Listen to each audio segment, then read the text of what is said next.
Good morning everyone. Today we are doing videography of force and pressure for class 8 science. To start with, as you can see my screen as well. Just a second, let me share it for you. In this chapter, first of all, I would like to define force. My dear students, force is a push or pull. That is the simplest definition of force, right? A push or pull is called force. ठीक है ना? आपको पता है अगर आप force लगाएंगे किसी भी चीज पर तो अगर वो मूव कर जाती है तो वो अनबैलेंस फोर्स होती है। फोर्सेस के दो टाइप्स होते हैं, balance, unbalance. All that you will study in higher class as well. ठीक है, पर सबसे पहले हमें फोर्सेस के इफेक्ट्स पढ़ने हैं, जैसे कि आप मेरी स्क्रीन पर भी देख सकते हैं। Right, force and pressure number 1। ठीक है, आप चाहें तो यूज कर सकते हैं बुक। तो आपने काफी बार पुश और पुल लगाया होगा चीजों को डिस्प्लेस करने के लिए। डिस्प्लेस मींस एक पोजीशन से दूसरी पोजीशन पे जाने के लिए, राइट। अगर आप कोई जैसे ड्रॉर भी ओपन करते हैं तो आप फोर्स लगाते हैं, अगर कोई ड्रॉर क्लोज करते हैं तो भी आप फोर्स लगाते हैं, राइट। अगर आप अपना स्कूल बैग को लिफ्ट करते हैं तो भी आप फोर्स लगाते हैं। सामने आप पिक्चर देख सकते हैं जिसमें देखिए कोई भी पर्सन है वो डिस्प्लेस कर रहा है सबसे पहली पिक में, राइट। दूसरी पिक में आप देख सकते हैं he is trying to lift up things. In the third pic, you can see a horse pulling a cart. In the fourth pic, देखो यहाँ पर आपको पुश और पुल, पुश का मतलब होता है धकेलना और पुल का मतलब होता है खींचना, राइट। तो आपको इजीली पुश और पुल में कई बार डोर्स पे लिखा होता है पुश और पुल, लिखा होता है कि नहीं, ठीक है ना। तो जैसे दो स्टूडेंट फुटबॉल खेल रहे हैं तो ये सब क्या एक्टिविटीज है। Two dogs are biting for the food, right. They are trying to fight with one another for the food. In the next pic you can see, please see figure number 11.1 in your books. ठीक है, a car is displacing, person is trying to displace the car, or somebody trying to open the door. All these are examples of push and pull, right। तो ये आ जाते हैं effects of forces में। मैं आपको बता देता हूँ force क्या क्या effect produce कर सकता है, right। देखिए उससे पहले प्लीज अंडरलाइन कर लीजिए, पुश और पुल क्या होते हैं, फोर्स ही होते हैं, राइट।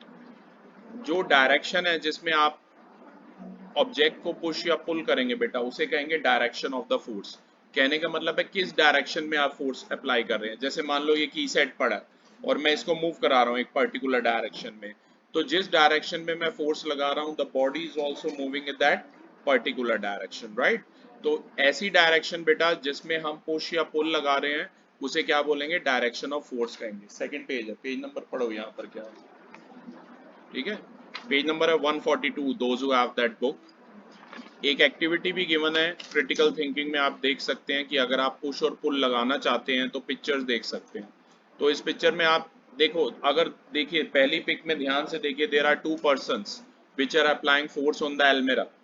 तो डेफिनेटली द एल्मेरा is going to displace in that direction. एल्मेरा उसी डायरेक्शन में मूव करेगी जहां पर हम फोर्स लगा रहे हैं, राइट, ठीक है ना। लेकिन अगर दो पर्सन अपोजिट उससे फोर्स लगाएंगे तो क्या होगा, तो वो एक दूसरे का फोर्स बैलेंस करेगा उनको, ठीक है ना। तो उस केस में चीजें मूव नहीं कर पाएंगी। मैं एक सिंपल सी एक्टिविटी से आपको ये बताता हूँ। एक पेंसिल देना मुझे, ठीक है। जैसे सपोज आपके पास एक पेंसिल है, अब इस पेंसिल को मैं ऐसे फोर्स लगाऊं इजिली ब्रेक कर सकता हूँ, but you apply the force like this. ये तो वैसे ही शार्प है, राइट। अगर नॉर्मल भी हो, एग ले लो, आप एग पे ऐसे फोर्स लगाने की कोशिश करोगे ना तो टूटेगा नहीं, क्योंकि आपका लेफ्ट हैंड और राइट हैंड का फोर्स जो होगा, रिजल्टेंट फोर्स उस पर जीरो होगा, क्योंकि दोनों हैंड्स का जो फोर्सेस है वो एक दूसरे को बैलेंस करेगा, ठीक है, कट करेगा, तो रिजल्टेंट फोर्स नहीं लगेगा। हाँ एक बात है, ऐसे मत लगाना फोर्स वरना एग ब्रेक हो जाएगा। जैसे पेंसिल को इजिली आप ऐसे तो ब्रेक कर सकते हैं, पर आप अगर इस तरीके से फोर्स लगाएंगे you will try to break it, you won't be able to, right। ठीक है, you can't break pencil by applying your left hand and right hand force। please keep that thing in mind, thank you बेटा। ठीक है, you have to keep that thing in the mind। so my dear students, so there are many example of forces, pulling, lifting, kicking, stopping। ठीक है ना, ये example है। मैं आपको इफेक्ट्स ऑफ फोर्सेस बताता हूँ। कुछ इफेक्ट्स होते हैं फोर्सेस के, ठीक है ना, हायर क्लास में भी आते हैं।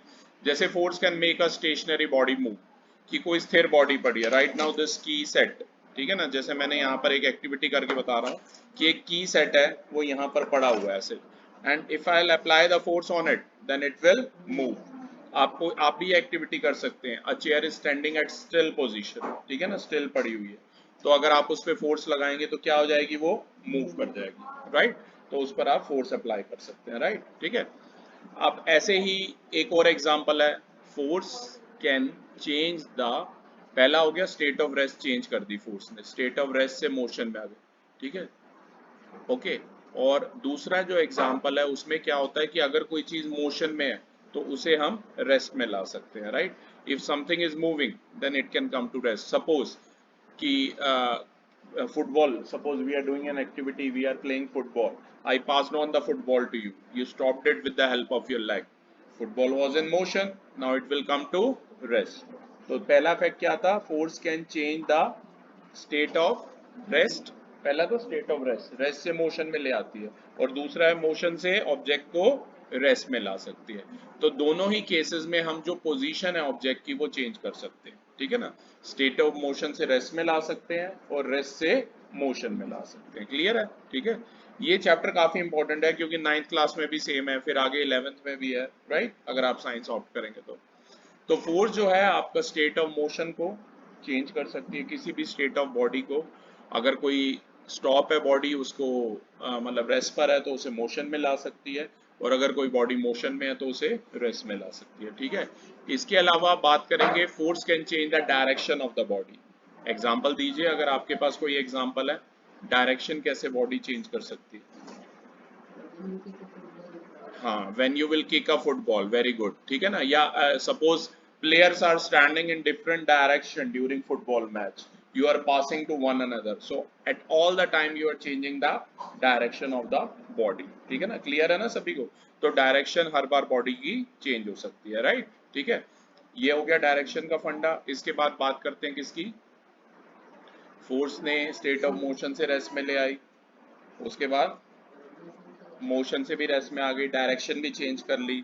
एक और होता है कि force can change the this your shape of the body, shape भी बॉडी की चेंज कर सकती है। जैसे क्ले पे, क्ले बनाते हो ना आप लोग, ठीक है, तो उसमें फोर्स लगाते हो, या स्प्रिंग, स्प्रिंग को फिजिक्स में कहते हैं स्लिंग की, ये फिजिक्स का ही चैप्टर है, right. Science is been divided into 3 parts, chemistry, physics and biology, right. तो ये फिजिक्स का ही चैप्टर है। तो अगर आप फोर्स लगाएंगे बेटा तो क्या होगा, शेप भी चेंज हो सकती है, ठीक है ना। शेप आप इजीली चेंज कर सकते हैं, जैसे कि अगर आप स्लिंकी पे यानी कि स्प्रिंग पे फोर्स लगाएं, उसकी शेप डिफॉर्म्ड हो जाती है, या आप क्ले पर लगाएं तो उसकी भी शेप चेंज हो जाती है, ठीक है। तो एक बार मैं फिर से रिवाइज करा देता हूँ, स्टेट ऑफ मोशन, स्टैटिक से, स्टैटिक यानी स्थिर, स्थिर से मूवमेंट में आ गई, मूविंग से स्टैटिक हो गई, ठीक है ना। इसके अलावा डायरेक्शन भी चेंज कर सकता है, और स्पीड एक और फैक्टर है, fifth last, speed, force can change the speed of the body. Speed का एग्जांपल दीजिए, कैसे चेंज करेगी फोर्स। पुशिंग अ कार तो बड़ा वो होगा, accelerating a car you can say, ठीक है ना। और भी एग्जांपल है, suppose a spinner is bowling to me in cricket while playing cricket, he is bowling to me, he is bowling with मान लो 80 kilometre per hour, but I come dancing down the wicket, I hit him for a 6, then obviously the speed of the ball will get changed or not, ठीक है। So this is the example। और if in football somebody is passing a ball slowly to you but you kick it with a strong force, then you can change the speed of the body। तो बेटा ध्यान रखना, सारे factor एक बार revise कर लेते हैं। इफेक्ट्स ऑफ फोर्सेस में बहुत इंपॉर्टेंट है कि force can change the state of motion to rest, and force can change a static body to motion, though तो ये हो गए। Force can change the speed of the body, third, and force can change the direction of the body, four, and fifth, force can change the shape of the body, such as in clay or in your what do you say, spring, in case of spring you can say, right, okay. So keep all these things in mind। Next we are coming to your book only, from where we were doing, next is force is applied by interaction। कि suppose you are standing in front of the door, it won't open by itself, you got to interact with it, आपको touch करना पड़ेगा, अपना muscular force लगाना पड़ेगा। आगे हम different types भी पढ़ेंगे, मस्कुलर, ग्रेविटेशनल, इलेक्ट्रोस्टैटिक, ये सब भी पढ़ेंगे, राइट। तो मस्कुलर फोर्स आपको लगाना पड़ेगा ताकि डोर को आप पुल या पुश कर सके, and you can open the door so that you can go inside wherever you want to go, suppose inside a room, ठीक है। तो ये ध्यान रखिएगा। तो आपको ध्यान होना चाहिए कि आपको फोर्स अप्लाई करना पड़ेगा अगर आप इंटरैक्ट करना चाहते हैं तो, ठीक है ना। अब बात आती है रिजल्टेंट और नेट फोर्स की। इसके लिए सेम एक्टिविटी मैंने आपको पहले एग वाली बताई, या सपोज एक टेबल पर दो बच्चे एक डायरेक्शन में फोर्स लगा रहे हैं, और अगर आप ये बैलेंस फोर्स नहीं है, दो टाइप की होती है मेन, बैलेंस और अनबैलेंस। बैलेंस में सपोज करो एक हैवी बॉक्स है, उसका वेट तो डाउनवर्ड एक्ट करता है और फोर्स ऑफ ग्रेविटी जो है वो भी एक्ट करती है, राइट। लेकिन मेन क्या होता है कि बॉडी जो है उस केस में मूव नहीं कर पाती, क्योंकि अगर आपको किसी बॉडी को बेटा मूव कराना है ना, तो आपके द्वारा अप्लाई किया गया फोर्स फ्रिक्शनल फोर्स से ज्यादा होना चाहिए। फ्रिक्शनल फोर्स से मेरा कहने का मतलब है एयर भी एक फोर्स लगाता है बेटा, इसमें न्यूटन के लॉज हैं, ठीक है। न्यूटन का जो लॉ है वो ये कहता है, फर्स्ट लॉ ये कहता है कि अगर कोई ऑब्जेक्ट रेस्ट पर है तो वो रेस्ट पर रहेगा, अगर मोशन में है तो वो मोशन में रहेगा, ठीक है। बताओ क्या कर रहे हैं, टेल हर एट की है, बताओ उसे क्या कर रहे हैं, ठीक है, उसे बताइए हम क्या कर रहे हैं। तो ध्यान दीजिए class, if the object is at rest it will remain at rest, if the object is in motion it will remain in motion until or unless some external forces applied on it, ठीक है। ये Newton के law हैं, आप higher classes में भी पढ़ेंगे पर आपको पता होने चाहिए, ठीक है। अब बैलेंस फोर्स में मैं ये बता रहा था, आप चीजों को डिस्प्लेस नहीं कर पाएंगे क्योंकि उस केस में फ्रिक्शनल फोर्स जो है वो ग्रेटर होगा। फ्रिक्शनल फोर्स का क्या मतलब है कि एयर का जो फोर्स है, एयर का जो रेजिस्टेंस है, राइट, वो बॉडी पर एक्ट करता है, अगर वो ग्रेटर होगा आपके force of your push, then the body is not going to change its position. और अगर आपका फोर्स ग्रेटर होगा फ्रिक्शनल फोर्स से, तो फिर क्या होगा, बॉडी डिस्प्लेस हो जाएगी, राइट। तो अगर आपको चीजों को मूव कराना है तो वो अनबैलेंस फोर्स का एग्जांपल है। अगर बैलेंस फोर्स होगा तो बॉक्स मूव नहीं होगा, आई रिपीट, और अगर अनबैलेंस फोर्स होगा तो आपके जो पुश का फोर्स है वो ग्रेटर होना चाहिए देन द फ्रिक्शनल फोर्स।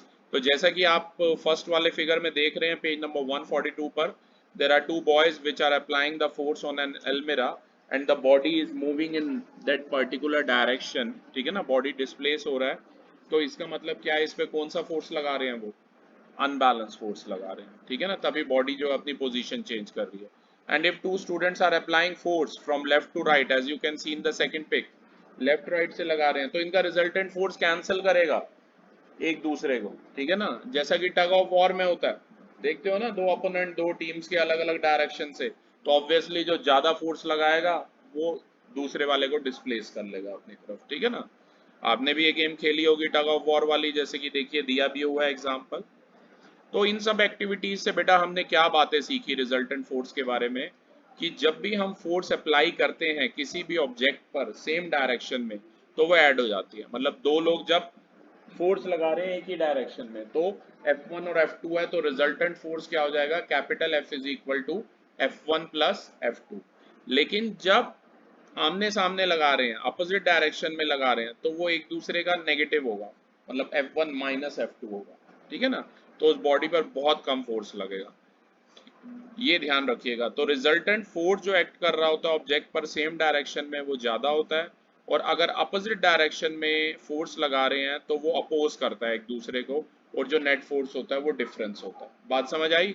तो पहला वाला जो फिगर दिख रहा है, जब दो लोग एक ही बॉडी को डिस्प्लेस कर रहे हैं, तो उस केस में कैपिटल F क्या होगा, F1 प्लस F2 होगा, राइट। तो उस केस में आप अपनी बुक्स में भी लिख सकते हैं यहाँ पर, तो टोटल जो फोर्स होगा वो क्या होगा, F1 प्लस F2 होगा।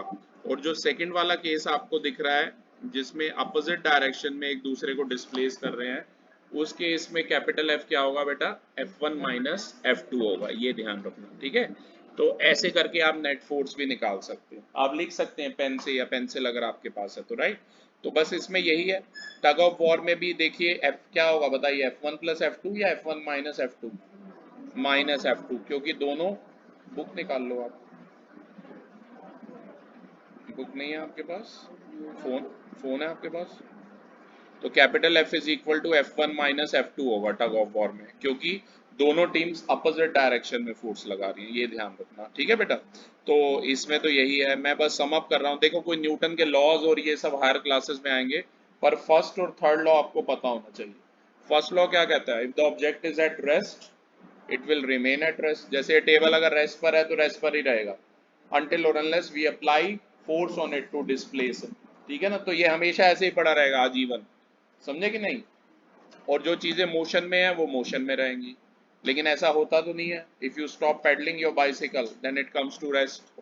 बोलो, तो क्या न्यूटन का लॉ गलत है? नो, न्यूटन का लॉ बिल्कुल सही है। पर एयर जब हम, if when we stop pedalling a bicycle, जब आप अपना बाइसिकल को पेडल करना बंद कर देते हैं, तो उस केस में क्या होता है, एयर का फोर्स लगातार एक्ट कर रहा होता है। Are you getting my point? Air का फोर्स एक्ट कर रहा होता है जिसकी वजह से बॉडी रुक जाती है। एयर के फोर्स को ही मैंने फ्रिक्शनल फोर्स का नाम दिया, राइट? ठीक है, लेकिन अगर आप वैक्यूम में ये सेम एक्टिविटी करेंगे तो फिर क्या होगा? तो अगर मान लो वैक्यूम में, वैक्यूम है क्या, पहली बात मान लो इस रूम से मैं एयर निकाल दूं सारी की सारी समहाउ, तो ये वैक्यूम हो जाएगा, राइट? अर्थ पे, पूरी अर्थ पे एक ही जगह वैक्यूम में रूम बना रखा है, पता है नासा में। एक मूवी आई थी अभी शाहरुख खान की, उसमें वो शॉर्ट हाइटेड होता है, रिमेम्बर? ऐसी कोई मूवी आई थी, उसमें वो रूम भी पिक्चराइज किया था, राइट? उस रूम में जीरो ग्रेविटी दिखाई थी। अर्थ पे ऐसा हो पाना बस एक ही जगह पर है, तो नासा ने काफी पैसे खर्च करके वो रूम बनाया, राइट? ठीक है, ओके। तो ध्यान रखना कि न्यूटन का लॉ बिल्कुल सही है बेटा। अगर आप वैक्यूम में बाइसिकल कर रहे हैं तो एक ही बार पेडल मारोगे, एक ही बार फोर्स लगाओगे और बाइसिकल अपने आप चलती रहेगी। ऐसा होता नहीं है जब आप पुल फ्लाईओवर से नीचे उतर रहे होते हो, you stop pedalling your bicycle, incline plane पर होते हो, लेकिन बाइसिकल अपने आप ही चलती रहती है, right? Apart from this, Newton का एक और लॉ है जो आपको ध्यान रखना, अभी मैं लिखवा दूंगा आपको आपकी कॉपी में भी। एक और लॉ है, वो कहता है to every action there is equal and opposite reaction. To every action there is equal and opposite reaction. जैसे कि मान लो आप स्केटबोर्ड पहने हुए हैं आपने और किसी वॉल पे फोर्स लगा रहे हो, और जितने जोर से फोर्स लगा रहे हो वॉल भी उतने जोर से आप पर फोर्स लगाएगा और आप पीछे की तरफ जाओगे। ऐसा होता है कि नहीं होता है? There are many activities, suppose कि if you punch a wall, तो wall equally exert force on your hand with equal amount, तभी आपको चोट लगती है। अगर आप वॉल पे पंच करते हो तो दर्द होता है ना, because the wall also punches you back with the same amount of force. That's why, that's why you feel pain in your hand, right? ठीक है, so keep all these things in mind my dear students. And next is, so effect on the object is due to the net force acting on it। किसी भी object पे जो effect होगा total वो net force की ही वजह से होगा। ठीक है, अगला है observation and deduction. Two or more forces acting on a body. देखिए इसमें आप लोग एक ग्रुप को ऑब्जर्व कर सकते हैं जो एक डेड इंसेक्ट को एक एंथिल से निकालने की कोशिश कर रहा है। सारी की सारी एंड्स अगर सेम सेम डायरेक्शन में पुल करना चाहेंगी तो फोर्स ऐड हो जाएगा। बहुत सारी चींटियां हैं, वो किसी डेड इंसेक्ट को एक जगह से दूसरी जगह लगाना ले जाना चाहती हैं, ठीक है ना? तो अगर सारी की सारी सेम डायरेक्शन में कलेक्टिव अमाउंट में वर्क करेंगी तो मूव कर जाएगा, इंसेक्ट मूव कर जाएगा। लेकिन अगर मान लो अपोजिट डायरेक्शन में एंड्स फोर्स लगाएंगी, कि कुछ ऐसी हैं जो नॉर्थ की तरफ ले जाना चाहेंगी, कुछ ऐसी हैं जो साउथ की तरफ ले जाना चाहेगी, तो वो इंसेक्ट कहीं नहीं मूव, वो शायद टेयर अप हो सकता है बीच में से, राइट? ये ध्यान रखना। तो बहुत अच्छी एक्टिविटी दे रखी है आपको, और एंड्स वैसे बड़ा कलेक्टिव काम करती हैं, राइट? अगर आपने देखा हो तो when two or more forces, page number 143 everyone, when two or more forces act on an object in different direction, the effect on the object is due to the magnitude and direction of the net force acting on it। तो जो भी effect होगा वो किसकी वजह से होगा? जो नेट फोर्स एक्ट कर रहा है उस पर, ठीक है? इफेक्ट्स ऑफ फोर्सेस बेटा ऑलरेडी मैंने आपको पढ़ा दिए हैं, एक बार मैं फिर से बता देता हूं। आप बोलेंगे पहला क्या था? Force can make a stationary body, पढ़ के देख के बोल लो, देख के पढ़ो, पढ़ो पढ़ो नैना। फोर्स कैन, पेज नंबर 143 पे बॉटम पे देखिए दिए हुए हैं, फोर्स कैन पढ़ो।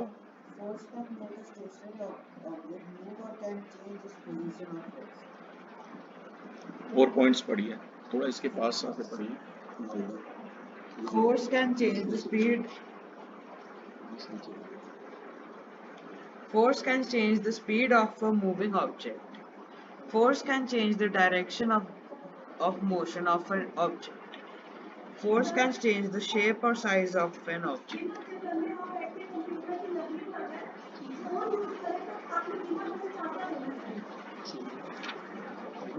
Yes. Okay my dear students, already I have told you about forces. एक बार मैं फिर से बता देता हूं कि फोर्स जो है एक स्टेशनरी ऑब्जेक्ट को मूव करा सकता है। मतलब कि अगर कोई चीज रेस्ट में है, स्थिर है, तो उसे मूव करा सकता है। Force can change the speed of a moving object. अगर कोई बॉडी मूव कर रही है तो उसको स्टॉप कर सकता है। ठीक है। Force can change the direction of motion of a moving object. Direction मैंने अभी आपको बताया, चेंज कर सकता है, राइट। एंड मतलब स्टेट ऑफ फोर्स, इसके अलावा force can change the shape और साइज। क्ले के केस में बताया था, अगर आपको ध्यान हो, कि साइज भी चेंज कर सकता है। ठीक है ना। और स्पीड, स्पीड का इसमें लिखा नहीं है, पर आपको पता है स्पीड भी बॉडी की चेंज की जा सकती है अगर आप उस पर फोर्स लगाएं। ठीक है। अब अगला क्वेश्चन आता है पेज नंबर 144 पर। ये सब ऑलरेडी मैंने आपको बता दिया। अगला टॉपिक है हमारा डिस्क्राइबिंग अ फोर्स। आप किसी भी फोर्स को कैसे डिस्क्राइब करोगे? डिस्क्राइब करोगे उसके मैग्नीट्यूड से और उसकी डायरेक्शन से जहां पर वो एक्ट कर रही है। मैग्नीट्यूड का क्या मतलब है? मान लो मैं 50 न्यूटन का, फोर्स का यूनिट न्यूटन होता है, सिंबल होता है कैपिटल एफ। अभी मैं वो आपको बोर्ड पर बता दूंगा, ठीक है ना, करके। तो जो भी न्यूमेरिकल पार्ट है, फॉर्मूला पार्ट है, वो हम बोर्ड पर करेंगे, राइट। तो जैसे कि फोर्स है, उसे आप डिस्क्राइब कर सकते हैं उसके मैग्नीट्यूड की टर्म में और उसकी डायरेक्शन के टर्म में। मैग्नीट्यूड का मतलब है फोर्स की वैल्यू, राइट। ये ध्यान रखना कि जो भी फोर्स की उसकी वैल्यू है। और डायरेक्शन का मतलब है जिस भी डायरेक्शन में फोर्स एक्ट कर रहा है। देखिए, फोर्स को हम ऐसे एरो दिखाते हैं क्योंकि ये एक वेक्टर क्वांटिटी है। अब यहाँ एक चीज आपको, ये एरो का मतलब क्या है? एरो का मतलब है ये एक वेक्टर क्वांटिटी है। दो तरीके की क्वांटिटीज होती हैं बेटा, एक होती है स्केलर, एक होती है वेक्टर। स्केलर क्वांटिटीज वो होती हैं जिनका सिर्फ मैग्नीट्यूड होता है, कोई डायरेक्शन नहीं होती, राइट। और वेक्टर क्वांटिटीज वो होती हैं जिनका मैग्नीट्यूड भी होता है और जिनकी डायरेक्शन भी होती है। जैसे मैं बोलूं मेरा घर यहाँ से ना 3 किलोमीटर दूर है, राइट। तो ये क्या है? डिस्टेंस है। लेकिन जब तक मैं आपको डायरेक्शन, तो ये स्केलर हो गई, डिस्टेंस एक स्केलर क्वांटिटी है। पर जब तक मैं आपको डायरेक्शन स्पेसिफाई नहीं करूंगा, आप मेरे घर पहुंच पाओगे? इवन एड्रेस भी बता दूं तो भी जीपीएस से डायरेक्शन देखोगे नहीं, देखोगे कि कौन सा लेफ्ट है कौन सा राइट है, राइट। ठीक है। तो यानी कि अगर मैं आपको डायरेक्शन भी बता देता हूं तो वो डिस्प्लेसमेंट हो जाएगी। मतलब डिस्प्लेसमेंट और डिस्टेंस में मैग्नीट्यूड तो वही 3 किलोमीटर ही रहेगा, पर डायरेक्शन ऐड हो जाएगी। तो जितनी भी वेक्टर क्वांटिटीज होती हैं उनमें डायरेक्शन भी होती है। ऐसे ही स्पीड क्या है? स्पीड एक स्केलर क्वांटिटी है। स्पीड आपको पता है डिस्टेंस अपॉन टाइम होती है, राइट। और दूसरी टर्म आती है वेलोसिटी। वेलोसिटी का फॉर्मूला होता है डिस्प्लेसमेंट अपॉन टाइम टेकन। तो वेलोसिटी एक वेक्टर क्वांटिटी है, ये आपको ध्यान में रखना है, ठीक है ना। तो स्केलर और वेक्टर क्लियर है ना। तो जितनी भी वेक्टर क्वांटिटीज होती है ना बेटा, उनके ऊपर ऐसे एक एरो आता है, जैसे कि आप बुक में देख रहे हो एरो बना हुआ है, ठीक है ना। अभी मैं बोर्ड पे आपको बना के भी दिखा दूंगा ये। अब आता है डिफरेंट टाइप्स ऑफ फोर्सेस। इसमें दो ही मेन टाइप है, एक है कॉन्टैक्ट फोर्सेस और एक है non contact forces. Contact forces वो होती हैं जहां पर दो चीजें आपस में कॉन्टैक्ट में होंगी, राइट। जैसे कि मस्कुलर फोर्स, अगर मान लो मुझे इस बॉटल पे फोर्स लगानी है, मान लो बेटा इस बॉटल, ये टेप यहाँ पड़ी थी, मुझे इसे उठा के यहाँ लाना है, तो मुझे अपनी मसल्स का फोर्स अप्लाई करना पड़ेगा। उसके लिए मुझे बॉटल को छूना पड़ेगा। वो जो मूवीज में देखते हो या मैजिक में देखते हो, चीजें ऐसे हवा में उड़ जाती हैं, ऐसा कुछ भी नहीं होता रियल में, राइट। वो सब बक होता है, फेक होता है, राइट। ऐसा कुछ रियल देखते हो ना मूवीज में। अभी मैं मूवी देख रहा था RRR, सारे फिजिक्स के लॉज की धज्जियां उड़ा दी थी उसमें, कि बाइक को ऐसे 5 बार ऐसे घुमा लिया, ठीक है ना, देखते हो ना। और चीजें ऐसे हवा में यूं करा, और ऐसे कई मूवीज में मैं देखता हूँ साधु बाबा ऐसे करते हैं और चीजें डिस्प्लेस हो जाती हैं। ऐसा कुछ नहीं होता बेटा, रियलिटी में ऐसा कुछ नहीं होता, राइट। क्योंकि मूवीज में लिखा होता है it is a work of fiction. देखते हो, ये सब कल्पना मात्र है।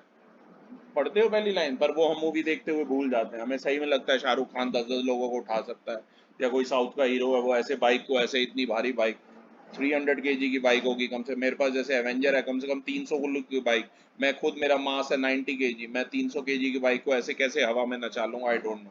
ठीक है। तो फिजिक्स के लॉज को कई मूवीज ओबे नहीं करती हैं, खासकर इंडियन मूवीज। तो उसके बक में मत आना, उसकी फालतू बातों में मत आना, राइट। मस्कुलर फोर्स याद रखना।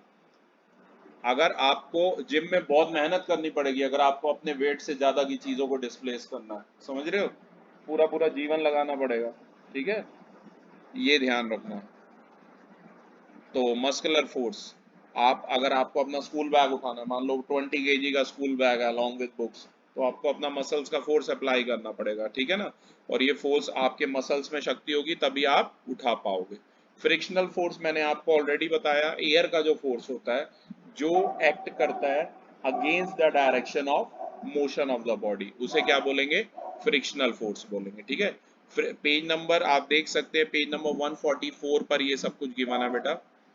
पेज नंबर 144 पर राइट साइड पर, friction is a force, underline कर लीजिए, that some things, friction is a force that slows things down, चीजों को स्लो कर देता है या प्रिवेंट कर देता है चीजों को मूव होने से। ठीक है ना, तो इसमें ये दो ही फोर्स हैं कॉन्टैक्ट फोर्सेस में, जहां जो लिखी हुई है मस्क, इसके अलावा एक इलेक्ट्रोस्टैटिक और होती है, यहाँ पर दिया नहीं हुआ इलेक्ट्रोस्टैटिक के बारे में, पर वो अगले उसमें, हाँ उसमें भी चीजों को छूने की जरूरत नहीं पड़ती, तो वो नॉन कॉन्टैक्ट फोर्स में आएगा। ठीक है ना, ओके, तो याद रखना मस्कुलर फोर्स और फ्रिक्शनल फोर्स जो है वो कॉन्टैक्ट फोर्सेस में आएंगी, ये ध्यान रखना। ठीक है ना, अब बात करेंगे non contact forces. As the name suggest, non contact मतलब चीजों को छूना नहीं पड़ेगा आपको। ठीक है, तो नॉन कॉन्टैक्ट जो फोर्स होती है वो एक्ट करती है सारे ऑब्जेक्ट्स पर जो भी आपके अराउंड होते हैं। ठीक है, उसमें ग्रेविटेशनल फोर्स आ जाती है। अब ग्रेविटेशनल क्या है, सभी प्लैनेट्स, सारी की सारी बॉडीज एक दूसरे पर एक तरीके का फोर्स एक्सर्ट करती हैं, उस पुल को, उस फोर्स को क्या कहते हैं, ग्रेविटेशनल पुल या ग्रेविटेशनल फोर्स कहते हैं। जैसे कि बड़ी सिंपल सी एक्टिविटी है कि अगर ये की चेन है मेरे हाथ में, इसे मैं ऊपर से गिराऊंगा तो अर्थ के सेंटर की तरफ ये अट्रैक्ट होगा। जैसा कि आपने फेमस कहानी भी सुनी है, once Newton was sitting under an apple tree, an apple fall towards the earth, मतलब सारी की सारी जो चीजें हैं वो सेंटर ऑफ अर्थ पर फॉल कर रही हैं, सेंटर ऑफ अर्थ के टुवर्ड्स फॉल कर रही हैं। समझ रहे हो बात? ठीक है, तो इस टाइप के फोर्स को क्या कहते हैं, ग्रेविटेशनल फोर्स कहते हैं। हर बॉडी, अब ये नहीं है कि एप्पल अर्थ को नहीं खींच रहा, एप्पल भी अर्थ पे फोर्स लगा रहा है, but the thing is Apple का मास जो है वो नेग्लिजिबल है। एक आप लोग मास और वेट में बड़ा कंफ्यूज होते हो। Mass is the actual quantity of matter present inside the body, जो एक्चुअल क्वांटिटी है मैटर का inside the body, that is called मास। और मास का यूनिट है केजी। जो आप लोग बोलते हो ना हमारा वेट इतने केजी है, वो रॉन्ग बोलते हो, आपका मास इतने केजी है। समझ रहे हो बात? एंड मास हमेशा फिक्स रहेगा, चाहे आप यहाँ रहो चाहे मून पे रहो, पर वेट वेरी करता रहता है। सेंटर ऑफ अर्थ पे स्मॉल जी जीरो होता है, एक्सेलरेशन ड्यू टू ग्रेविटी, तो आपका वेट वहां जीरो हो जाएगा। And weight is a kind of force by which a planet attracts a body towards itself. Weight is a kind of force by which a planet attracts a body towards itself. ये ध्यान रखना, ये सब थोड़ा higher classes में आएगा पर आपको आइडिया होना चाहिए, राइट? ठीक है, ये ध्यान रखना। तो मैं एक्टिविटी भी अभी इलेक्ट्रोस्टैटिक फोर्स से करके बताऊंगा। एक स्केल दे दो मुझे और एक पेपर के छोटे छोटे टुकड़े कर लो बिल्कुल। एक एक्टिविटी भी आपको बताऊंगा, उससे पहले ग्रेविटेशनल फोर्स आई होप सभी को क्लियर है। और किसी ने बालों में तेल ना लगाया वो बच्चा जरा सामने आए, इधर आ जाओ मेरे पास। Gravitational force is the force of attracting between the, जल्दी दे। ग्रेविटेशनल फोर्स आपको पता है फोर्स ऑफ अट्रैक्शन होता है between the particles of matter, और हर जो ऑब्जेक्ट होता है वो क्या करता है, फोर्स लगाता है दूसरे ऑब्जेक्ट पर। इसका बेटा फॉर्मूला भी पढ़ोगे हायर क्लासेस में, capital F is equal to G M one M two by R square, पर कोई नहीं, वो सब हायर क्लासेस में पढ़ लेना। ये वाला फैन बंद करना एक मिनट, ओके? ये ध्यान रखना। तो ग्रेविटेशनल फोर्स एक ऐसा फोर्स होता है बेटा जिसमें चीजों को कांटेक्ट में आने की जरूरत नहीं होती, वो अपने आप ही अट्रैक्ट कर लेती हैं। ठीक है, और हर प्लैनेट का अपना एक पुल होता है, ग्रेविटेशनल पुल, ये ध्यान रखना। ठीक है ना, इसके बाद देखिए, जैसे आप लोगों के घर में अगर कभी सिलेंडर आता होगा, ये एक इंस्ट्रूमेंट है जो सामने स्क्रीन पे देख रहे हैं, जिन बच्चों के पास बुक है वो पेज नंबर 145 पर देख सकते हैं। तो ये जो है, आप ऐसे वो सिलेंडर वाला वेट मेजर करता होगा, जैसे 16.2 केजी के आते थे पहले, राइट? वेट या मास मेजर करता होगा, मास, क्योंकि मास का यूनिट है केजी, ये ध्यान रखना। ठीक है, ओके, ये चीज आपको ध्यान में रखनी है बेटा। जस्ट एक मिनट लूंगा ये फैन बंद करने के लिए। ठीक है, तो इसमें तीन है बेटा नॉन कॉन्टैक्ट में, एक है ग्रेविटेशनल, एक है मैग्नेटिक। अब मैग्नेटिक में भी बच्चों को बस आयरन का ही नाम आता है, बंद करते हैं, अरे होगा, ट्राई कर। ठीक है,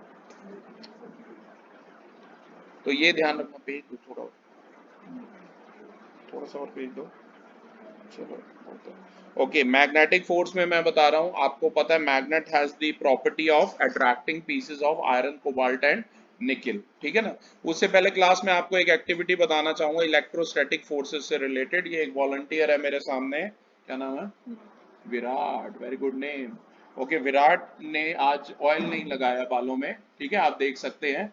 तो आप भी ये एक्टिविटी चाहे तो घर पे कर सकते हैं, चाहे तो आप स्केल के साथ करें या किसी भी कॉम के साथ कर लें, बस ऑयली नहीं होने चाहिए, ठीक है। अच्छे से आपको क्या करना है, ऐसे रफ हेयर जो हैं, जो ड्राई हेयर्स हैं, उनमें ऐसे स्केल या कॉम को ऐसे करना है जैसे कि आप देख रहे हैं, ठीक है। और उसके बाद ऐसे पीसेस ऑफ पेपर ले लेने हैं, और पेपर के पीसेस मैं आपको दिखा रहा हूँ, मेरे हाथ में है बेटा, बहुत छोटे छोटे पीसेस कर लेने हैं। और अगर आप देखेंगे, आप इलेक्ट्रोस्टैटिक फोर्स की वजह से अलग अलग चार्ज सेटअप हो जाएगा इसके हेयर्स में, जो मैं यूं रगड़ रहा हूँ ना, तो ये अलग चार्ज सेटअप होगा और पेपर्स का अलग चार्ज होगा। और आप देखेंगे कि ये पेपर के पीसेस देखिए अट्रैक्ट हो गए, देखा था, देख रहे हो, अट्रैक्ट हुए थे। थोड़ा सा हमें और अच्छे से रब करना पड़ेगा ताकि अलग अलग चार्ज सेटअप हो जाए, राइट। आप देख सकते हैं अट्रैक्ट होंगे, राइट। ये देखिए ध्यान से, मैं एक बार फिर से दिखाता हूँ, ये देखिए, देखा, अट्रैक्ट हो रहे हैं कि नहीं हो रहे हैं। तो ये एक्टिविटी से हम, थैंक यू बेटा, इस एक्टिविटी से बेटा हम क्या सीखते हैं, ये डस्टबिन में फेंक देना। इस एक्टिविटी से हम क्या सीखते हैं कि विराट के हेयर्स में कोई मैजिक नहीं है, राइट। सिर्फ हेयर ड्राई होने चाहिए, ऑयली नहीं होने चाहिए, वरना एक्टिविटी नहीं हो पाएगी, राइट। ठीक है, तो हेयर्स ड्राई होने चाहिए, अलग चार्ज सेटअप हो जाता है। आपने कई बार विंटर्स में भी देखा होगा, ब्लैंकेट के अंदर आप एक स्पार्कलिंग सी देख सकते हैं, ठीक है ना, देखते हो कि विंटर्स में होता है। कई बार ऐसा होता है स्टील चेयर पे कोई बच्चा बैठा है, या किसी की एल्बो टच हो गई, या कई बार कार से एल्बो टच हो गई तो इलेक्ट्रिक शॉक लगता है, होता है कि नहीं। ये सब स्टैटिक इलेक्ट्रिसिटी के एग्जांपल है। स्टैटिक का मतलब है इलेक्ट्रिक चार्ज जो है रेस्ट पर है, स्थिर है। स्थिर मतलब स्टैटिक, राइट, जो चीजें मूव नहीं कर रही होती है। और करंट का मतलब है मोशन में। अभी ये जो फैन चलता हुआ देख रहे हो, एसी चल रहा है, तो ये सब का क्या मतलब है कि इलेक्ट्रिक चार्ज जो है मोशन में है। तो बेटा ये सभी नॉन कॉन्टैक्ट फोर्सेस के एग्जांपल हैं। मैग्नेटिक आपको पता ही है, मैग्नेट का पुराना नेम है लोडस्टोन, फॉर्मूला है इसका Fe3O4। इसे मैग्नेटाइट भी कहते हैं, मैग्नेटाइट इसके ओर का नाम है जहां से ये मिलती है मैग्नेट, ध्यान रखना। And you know the magic properties of magnet, it can attract pieces of iron, cobalt and निकल। जैसा कि आप देख सकते हैं सामने फिगर में, पेज नंबर 145 पर देख सकते हैं, क्रेन है काफी बड़ी। क्रेन पर ना एक इलेक्ट्रोमैग्नेट कई बार लगा देते हैं, मैग्नेट लगा देते हैं, जिससे स्क्रैप यार्ड से आयरन के ऑब्जेक्ट्स को अलग करने का काम होता है, ठीक है। तो मैग्नेटिक फोर्स में भी अगर थोड़ी सी भी दूर भी होंगी तो भी वो अट्रैक्ट कर लेती है आयरन, कोबाल्ट या निकल के पीसेस को, ठीक है।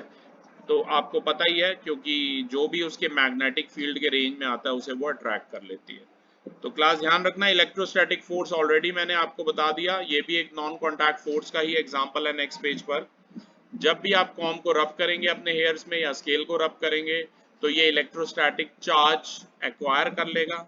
इलेक्ट्रोस्टैटिक चार्ज जो होगा पॉजिटिव या नेगेटिव कुछ भी हो सकता है, और इलेक्ट्रोस्टैटिक चार्ज जो है एक तरीके का फोर्स एक्सर्ट करेगा, जिसे इलेक्ट्रोस्टैटिक फोर्स कहते हैं, ये ध्यान रखना।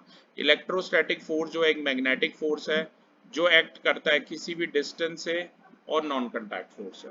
तो क्लास ये था हमारा पहला लेक्चर जिसमें हमने फोर्स और इसके इफेक्ट के बारे में पढ़ा। Thank you.